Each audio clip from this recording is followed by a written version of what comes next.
আপনারা জানেন প্রতি বছরের ন্যায় এ বছরও শহীদ দিবস ও আন্তর্জাতিক মাতৃভাষা দিবস আগামীকাল অর্থাৎ আজ রাত 12:01 উদযাপিত হতে যাচ্ছে। পরম শ্রদ্ধা ভরে পুরা জাতি এই দিবসটি পালন করবে। ঢাকাতে প্রতি বছরের ন্যায় শহীদ মিনারে একই ধরনের নিরাপত্তা ব্যবস্থা আয়োজন করা হয়েছে।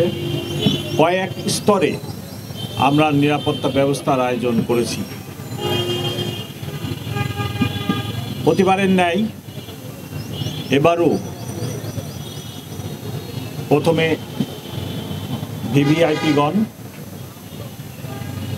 পরে ভিআইপি এবং তারপরে জনসাধারণ পুষ্পমাল্য অর্পণ করবেন।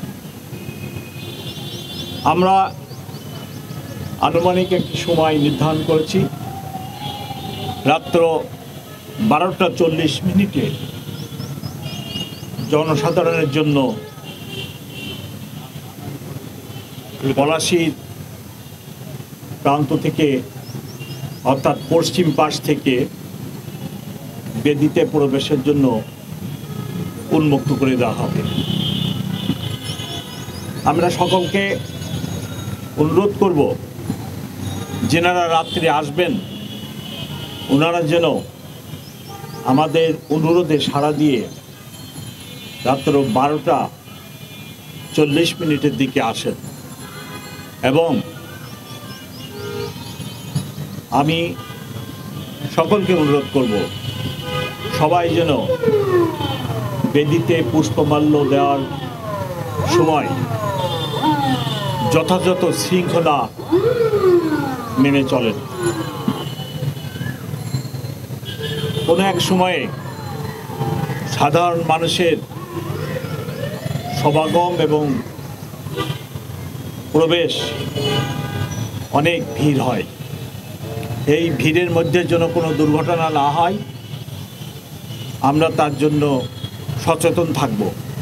কিন্তু পাশাপাশি যিনারা আসবেন তাদের প্রতি বিনীত অনুরোধ, ওনারা যেন নিজেদের নিরাপত্তা, ওনাদের মোবাইল, মানি ব্যাগ এবং অন্যান্য ভ্যালুয়েবলস যা থাকবে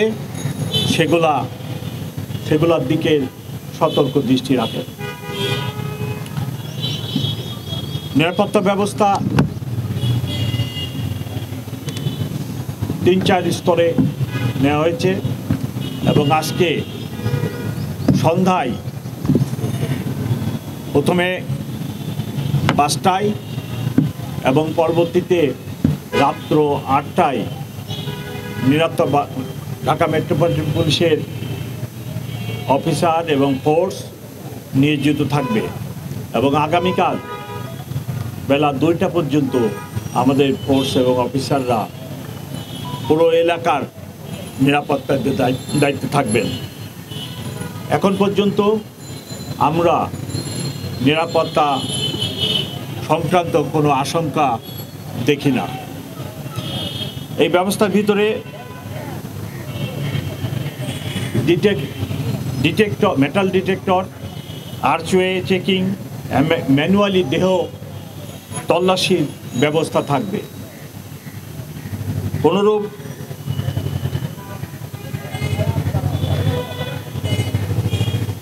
দাহ্য পদার্থ বা বিস্ফোরক বা এরূপ কোনো কিছু যাতে নিয়ে কেউ প্রবেশ করতে না পারে তার জন্য আমাদের ব্যাপক ব্যবস্থা থাকবে।